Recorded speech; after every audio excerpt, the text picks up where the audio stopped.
നമുക്കൊപ്പം മറ്റ് പാനലിസ്റ്റുകൾ ചേരുകയാണ്. ആദ്യം ശ്രീ മോഹൻ വർഗീസ്. നോക്കൂ, ഇവിടെ ഇപ്പോൾ BJP ഈ തെരഞ്ഞെടുപ്പ് ഫലം വരുമ്പോൾ തന്നെ വലിയ മനക്കോട്ട കെട്ടുകയാണ്. ആ ഘട്ടത്തിൽ അവർക്ക് നഷ്ടമുണ്ടായിട്ടില്ല, കുറച്ച് നേട്ടമുണ്ടായിട്ടുണ്ട് തദ്ദേശ തെരഞ്ഞെടുപ്പിൽ എന്നതായിരുന്നു കണക്കുകൾ. അവരെ സംബന്ധിച്ച് തിരുവനന്തപുരം കോർപ്പറേഷൻ നേടുക എന്നത് വലിയ ഒരു നേട്ടമായി തന്നെ കാണുന്നു. ഞാൻ നേരത്തെ സൂചിപ്പിച്ചതുപോലെ തന്നെ അഹമ്മദാബാദിൻ്റെ ഉദാഹരണം അവർ എടുക്കുന്നു. അതിന് സമാനമായി ഒരു കാര്യമായി തിരുവനന്തപുരത്തെ ഈ നേട്ടത്തെയും കാണുന്നു. ദേശീയ മാധ്യമങ്ങൾ ഉൾപ്പെടെ അത് ആഘോഷിക്കുകയും ചെയ്തു. പക്ഷേ കണക്കുകളിലേക്ക് വരുമ്പോൾ വോട്ട് ശതമാനത്തിൽ കഴിഞ്ഞ ലോക്സഭാ തെരഞ്ഞെടുപ്പിനേക്കാൾ വലിയ തിരിച്ചടി നേരിട്ടിരിക്കുന്നു. 14.71% അവരുടെ വോട്ട് കുറഞ്ഞിട്ടുണ്ട് എന്നതാണ് യഥാർത്ഥത്തിലുള്ള കണക്ക്. അപ്പോൾ കൊട്ടിഘോഷിച്ചതിനപ്പുറം വലിയ പ്രതീക്ഷകൾ ഇതിൽ ഇനി വേണമോ? രേണുക, ഓരോ തെരഞ്ഞെടുപ്പിനെയും ഓരോ പ്രത്യേക സാഹചര്യത്തിൽ വേണം വിലയിരുത്തേണ്ടത്. കേരളത്തിലെ പ്രബുദ്ധരായ സംവിധായകർ അങ്ങനെ തന്നെയാണ് കാണുന്നത്. ലോക്സഭാ തെരഞ്ഞെടുപ്പിലെ ഇഷ്യൂസ് വേറെയാണ്, അവിടെ ഒരു കേന്ദ്ര ഭരണത്തെ തിരഞ്ഞെടുക്കുകയാണ്. അതുകൊണ്ട് സ്വാഭാവികമായി ഒരു ദേശീയ പാർട്ടി എന്ന നിലയിൽ കേന്ദ്രത്തിൽ ഭരണത്തിലെത്താൻ സാധ്യതയുള്ള ഒരു പാർട്ടി എന്ന നിലയിൽ ഭാരതീയ ജനതാ പാർട്ടിയെ ഗൗരവപൂർവ്വം കേരളത്തിലെ ജനങ്ങളും എടുത്തതുകൊണ്ടാണ് ഒരുപക്ഷെ 19.87 എന്ന ഒരു സാമാന്യം ഹെൽത്തി പെർസെൻറ്റേജ്, അതോ 20% എന്നൊക്കെ പറയുന്ന ഒരു ടേണിംഗ് പോയിൻ്റാണ്.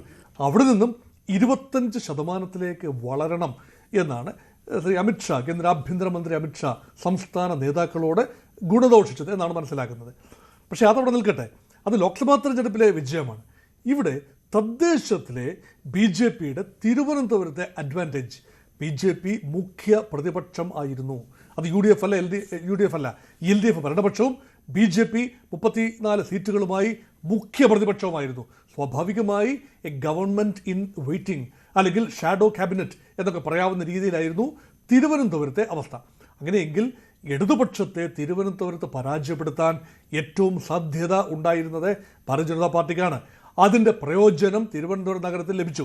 ആദ്യം മുതൽ തന്നെ ഉണ്ടായ ജൈവികമായ ഒരു വളർച്ച 1980 BJP രൂപീകരണ കാലം മുതൽ ഉണ്ടായ ക്രമാനുഗതമായ വളർച്ച തിരുവനന്തപുരം മണ്ഡലത്തിൽ ഉണ്ടായി. അത് നിയമസഭാ തെരഞ്ഞെടുപ്പിലും ലോക്സഭാ തെരഞ്ഞെടുപ്പിൽ പ്രത്യേകമായും ഉണ്ടായി. ആദ്യമായി കേരളത്തിൽ നിയമസഭയിലേക്ക് താമര വിരിയുന്നത് നേമത്താണ്.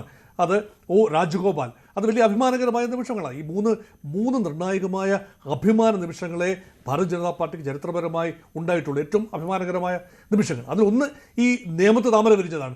2 ഈ തൃശ്ശൂർ മണ്ഡലത്തിൽ സുരേഷ് ഗോപി അഭിമാനകരമായ വിജയം കൈവരിച്ചതാണ്. മൂന്നാമത്തേത് ഇപ്പോൾ ഇതാ തിരുവനന്തപുരം ആദ്യമായി പ്രഥമമായി കേരളത്തിലെ ഒരു കോർപ്പറേഷൻ ഭാരതീയ ജനതാ പാർട്ടി ഒറ്റയ്ക്ക് അധികാരത്തിൽ വരികയാണ്. NDA എന്നൊന്നും പറഞ്ഞിട്ട് കാര്യമില്ല, എല്ലാ കോർപ്പറേറ്റേഴ്സും BJP അംഗങ്ങൾ തന്നെയാണ്. ഇതിലെ വ്യത്യാസം സുരേഷ് ഗോപിയുടെ വിജയത്തെയോ ശ്രീ രാജഗോപാലിൻ്റെ വിജയത്തെയോ തുച്ഛീകരിച്ച് കാണാനല്ല ഈ പറയുന്നത്. പക്ഷേ തിരുവനന്തപുരത്തെ BJPയുടെ വിജയം ഒരു രാഷ്ട്രീയ വിജയമാണ്. സുരേഷ് ഗോപിയുടേത് പൂർണ്ണമായ അർത്ഥത്തിൽ ഒരു രാഷ്ട്രീയ വിജയമാണ് എന്ന് പറയാനാവില്ല. BJPയുടെ വിജയത്തോടൊപ്പം തന്നെ സുരേഷ് ഗോപിയുടെ കാരിസ്മ പ്രവർത്തിച്ചു. അതുപോലെ നേമത്തെ ശ്രീ രാജഗോപാലിൻ്റെ വിജയം, രാജേട്ടൻ, സ്നേഹപൂർവ്വം തിരുവനന്തപുരക്കാർ വിളിക്കുന്ന രാജേട്ടൻ എന്ന വ്യക്തി പിടിച്ച ഒരു വോട്ട്, അദ്ദേഹത്തോടുള്ള ഒരുപാട് സഹതാപം എല്ലാം തന്നെ ഉണ്ട്. പക്ഷേ ഇതങ്ങനെയല്ല, കൃത്യമായ രാഷ്ട്രീയം പറഞ്ഞുകൊണ്ട് കൃത്യമായ സംഘടനാ പ്രവർത്തനത്തിലൂടെ BJP നേടിയെടുത്ത വിജയമാണ്. അതുകൊണ്ടാണ് BJPക്ക് ഇത് വളരെ മൂല്യമുള്ള ഒരു വിജയമായി അതിനെ കാണുന്നത്. എന്തെല്ലാം പടലപിണക്കങ്ങൾ ഇതിനുള്ളിൽ ഉണ്ടായാലും ശ്രീലേഖ IPSന് ചെറിയ വിഷമങ്ങളൊക്കെ ഉണ്ടായി കാണാം. അത് പരിഹരിക്കുന്നതിന് ഒരു പൊട്ടിത്തെറിയിലേക്ക് പോകാതെ രമ്യമായി പരിഹരിക്കുന്നതിന് ഒരു രാഷ്ട്രീയ പക്വതയും മിടുക്കും BJPയുടെ നേതൃത്വം കാട്ടി.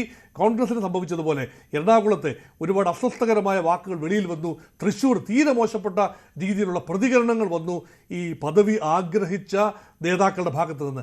അതുപോലെയുള്ള ഒന്നും തന്നെ തിരുവനന്തപുരത്ത് വന്നില്ല എന്ന് പറയുമ്പോൾ ഈ ഒരു ചെറിയ രീതിയിലുള്ള ഫയർ ഫൈറ്റിംഗ് അവിടെ നടത്തി, അത് ഫലപ്രദമായി നടത്തി. ഇവിടെ നിന്നുകൊണ്ടാണ് ഇപ്പോൾ ലഭിച്ച മാൻഡേറ്റ്, അത് കേരളത്തിലാകമാനം ലഭിച്ചത് 14.71% എക്രോസ് ദ ഫ്രോണ്ടിയർ. പക്ഷേ തിരുവനന്തപുരം ജില്ലയിൽ 21.7% പോപ്പുലർ വോട്ട് BJPക്ക്, അത് NDAക്ക് ലഭിച്ചു എന്ന് പറയുമ്പോൾ തിരുവനന്തപുരത്തെ ഒരു സ്പെഷ്യൽ കേസായി കാണണം. 25% വോട്ടാണ് കോർപ്പറേഷൻ പരിധിക്കുള്ളിൽ BJPക്ക് ലഭിച്ചത്. അങ്ങനെയെങ്കിൽ ഒരു വിന്നബിലിറ്റി എവിടെയാണോ ഉള്ളത്, LDFനെയോ അല്ലെങ്കിൽ മസ്റ്റ് ഡിഫീറ്റ് കക്ഷി ഏതാണോ അതിനെ ഡിഫീറ്റ് ചെയ്യാൻ എവിടെയെല്ലാം BJP ഉണ്ടോ അവിടെ BJP ക്ക് വോട്ട് ചെയ്യാൻ കേരളത്തിലെ ജനങ്ങൾ തയ്യാറാവുന്നു എന്ന് തന്നെയാണ്. അങ്ങനെയാണെങ്കിൽ ഒരുപക്ഷെ ഈ ഒരു മാൻഡേറ്റ് ആവർത്തിക്കുകയാണെങ്കിൽ തിരുവനന്തപുരം നഗരമണ്ഡലങ്ങളായ വട്ടിയൂർക്കാവ്, നേമം, അതുപോലെ തന്നെ കഴക്കൂട്ടം, ഈ 3 മണ്ഡലങ്ങളിലെങ്കിലും ന്യായമായ വിജയ പ്രതീക്ഷ BJPക്കുണ്ട്. അതുപോലെ BJPയുടെ സമുന്നതരായ നേതാക്കൾ ആഗ്രഹം ഈ തെരഞ്ഞെടുപ്പ് നടക്കുന്നതിന് മുൻപ് തന്നെ, തദ്ദേശ തെരഞ്ഞെടുപ്പ് നടക്കുന്നതിന് മുമ്പ് തന്നെ ആഗ്രഹം പറഞ്ഞു. ശ്രീ വി മുരളീധരൻ എത്രയോ കാലമായി കഴക്കൂട്ടം മണ്ഡലത്തിൽ ക്യാമ്പ് ചെയ്ത് തന്നെ അവിടെ പ്രവർത്തിക്കുകയാണ്. അദ്ദേഹം അവിടെ വിട്ടുപോയിട്ടില്ല. അതുപോലെ തന്നെ IG ശ്രീലേഖയെ സംബന്ധിച്ചിടത്തോളം ഇപ്പോൾ വട്ടിയൂർക്കാവ് ഓഫർ ചെയ്യുന്നു എന്ന് ഇൻഫോർമൽ സംസാരമുണ്ട്. അതുപോലെ തന്നെ നിയമം രാജീവ് ചന്ദ്രശേഖർ മത്സരിക്കുന്നു എന്ന് വ്യക്തമായി അദ്ദേഹം തന്നെ സൂചന നൽകി. അതുകൊണ്ട് BJPക്ക് ജൈവികമായി തിരുവനന്തപുരത്തുള്ള വളർച്ചയെ ഒരു 2-3 നിയമസഭാ സീറ്റുകളായി മാറ്റുകയും അതിനെ ഹബ്ബായി എടുത്തുകൊണ്ട് കേരളത്തിലാകമാനം ഗ്രാമപ്രദേശങ്ങളിലേക്ക് വേണ്ട രീതിയിൽ വിന്യസിക്കാൻ BJPക്ക് തദ്ദേശം അനുസരിച്ച് കഴിഞ്ഞില്ല. ആകെ 14% വോട്ടാണ് ലഭിച്ചത്. അതിൽ തന്നെ ജില്ലാ പഞ്ചായത്ത് ഡിവിഷനുകളിൽ രാഷ്ട്രീയ പോരാട്ടം നടക്കുമ്പോൾ അത് ഗ്രാമമേഖലകൾ ഉൾപ്പെടെയുണ്ട്. അവിടേക്ക് സ്വാധീനം വ്യാപിപ്പിക്കാൻ കഴിഞ്ഞെങ്കിൽ മാത്രമേ നിയമസഭാ തെരഞ്ഞെടുപ്പിൽ തിരുവനന്തപുരത്തിൻ്റെ പുറത്തേക്ക് കാര്യമായ സ്വാധീനം വ്യാപിപ്പിക്കാൻ കഴിയൂ എന്ന യാഥാർത്ഥ്യം കൂടി നമുക്ക് മനസ്സിലാക്കേണ്ടതുണ്ട്. തീർച്ചയായും നമുക്ക് എന്തായാലും ഇവിടെ NDA ഭരണം എന്ന് പറയുന്നത് ശക്തമായ ഒരു പ്രതിപക്ഷം